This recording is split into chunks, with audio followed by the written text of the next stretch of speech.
চাওক, প্ৰথম কথা হ'ল যে মই আজি ভাৰতীয় জাতীয় কংগ্ৰেছত যোগদান কৰিছোঁ আৰু মই যি বক্তব্য দিছোঁ মোৰ সম্পূৰ্ণ বক্তব্যখিনি আপোনালোকে শুনিব।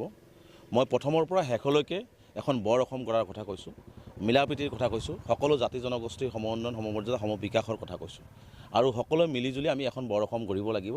যি বিজেপিৰ যি সাম্প্ৰদায়িকতা সৃষ্টি কৰি আমাৰ মাজত ভেদভাৱ সৃষ্টি কৰি আছে, মুখ্যমন্ত্ৰীয়ে যি ধৰণে একদম নিম্ন খাবৰ কথা বতৰা কৈ উজনি নামনি জিলা জিলা ভাগ কৰি পেলাই যিটা মানে আমাৰ মাজত এটা ভাঙন সৃষ্টি কৰি আছে, এই ভাঙনৰ পৰা মুক্ত কৰি আমি এখন আমাৰ বৃহত্তৰ অসমীয়া জাতিটো এক হৈ কেনেকৈ আমি উজনি নামনি বৰাক ব্ৰহ্মপুত্ৰ শদিয়াৰ পৰা ধুবুৰীলৈকে আমি একত্ৰিতভাৱে থাকিব পাৰোঁ, তাৰ কাৰণে মুখ্যমন্ত্ৰীৰ এই বক্তব্যবিলাকৰ বিৰুদ্ধে আমি বা মুখ্যমন্ত্ৰীয়ে কোৱা এই ধৰণৰ নিম্ন খাবৰ কথা বতৰাবিলাকৰ বিৰুদ্ধে গৈ আমি এখন গৌৰৱ গগৈ ডাঙৰীয়াৰ নেতৃত্বত এখন বৰ অসম গঢ়িব লাগিব বুলি মই প্ৰথমৰ পৰাই বক্তব্যখিনি দি আহিছিলোঁ। তাৰ পৰিপ্ৰেক্ষিতত মই কৈছোঁ যে শিৱসাগৰৰ উন্নয়ন হ'ব লাগিব, সমন্বয় হ'ব লাগিব, ধুবুৰীতো হ'ব লাগিব, আজি ডিব্ৰুগড় তিনিচুকীয়া হ'ব লাগিব। গতিকে আজি সমগ্ৰ অসমে শদিয়াৰ পৰা ধুবুৰীলৈকে বৰাকৰ পৰা ব্ৰহ্মপুত্ৰলৈকে সকলোৱে একত্ৰিতভাৱে সমন্বয় আৰু উন্নয়নৰ কথাটোৱে মই কৈছিলোঁ, সমন্বয় আৰু উন্নয়নৰ কথাটো কৈছিলোঁ। কিন্তু একাংশই আচলতে একাংশ সংবাদ মাধ্যমতো দেখিছোঁ বা একাংশ ব্যক্তি বিশেষকো দেখিছোঁ বা বক্তব্যটোক বিকৃত কৰি আচলতে এটা মানে পৰিৱেশটো বেলেগ ফালে ঢাল খুলাবলৈ চেষ্টা কৰা হৈছে।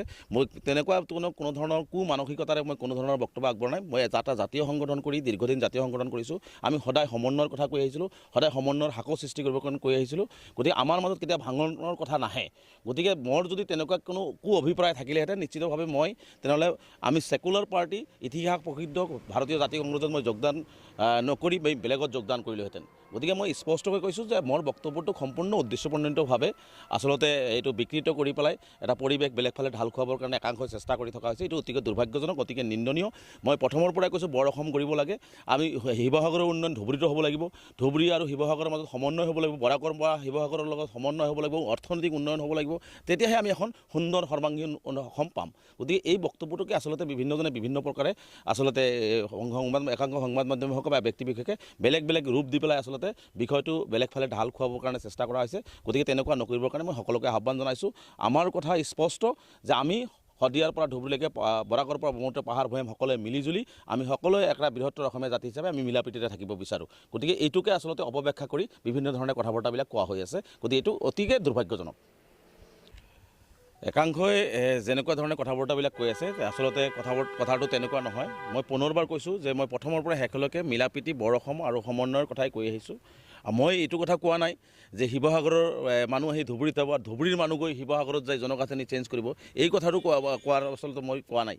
গতিকে মই কৈছিলোঁ যে ধুবুৰীৰ শিৱসাগৰৰ উন্নয়ন যেনেকুৱা ধৰণে হৈছে, যেনেকুৱা ধৰণে শিৱসাগৰৰ যিখিনি ভাষা সংস্কৃতি সেইখিনিও ধুবুৰীলৈ আহক, ধুবুৰীৰ সমন্বয়ৰ বা ধুবুৰীৰ কথা বতৰাখিনি বৰাকলৈ যাওক, বৰাকৰ কথা বতৰাখিনি ইয়ালৈ আহক, তেতিয়াহে আমি গোটেই অসম মিলি যেতিয়া আমি সকলোৰে মাজত এটা মিলাপ্ৰীতি এটা ভাতৃত্ববোধৰ সমন্বয় থাকিব, তেতিয়াহে আচলতে আমি এখন বৰ অসম দেখিবলৈ পাম।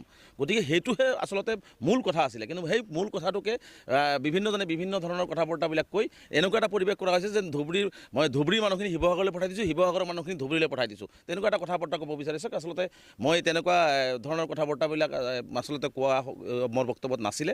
গতিকে মই সকলোকে আহ্বান জনাইছোঁ যে মোৰ বক্তব্যখিনি আপোনালোকে সম্পূৰ্ণভাৱে ভালকৈ যদি মন দি শুনে নিশ্চিতভাৱে তাত পাব যে মই প্ৰথমৰ পৰা মিলাপ্ৰীতি আৰু বৰ অসম গঢ়াৰ কথা কৈছিলোঁ। সকলো জাতি জনগোষ্ঠীৰ সমন্বয়ন সমমৰ্যাদা সমবিকাশ হওক, প্ৰতিখন জিলাই একেলগে একত্ৰিতভাৱে একে শাৰীতে উন্নয়নৰ শিখৰত আগবাঢ়ি যাওক, এইটোৱে আচলতে মূল লক্ষ্য আৰু উদ্দেশ্য আছিলে কথাটোৰ। গতিকে সেইটো কথাকে আচলতে তেওঁলোকে বেলেগ ফালে মানে লৈ যাবলৈ চেষ্টা কৰা হৈছে। গতিকে এনেকুৱা ধৰণৰ মোৰ বক্তব্যটোক তেনেকুৱা ধৰণে লৈ নাযাবৰ কাৰণে সকলোকে মই আহ্বান জনাইছোঁ।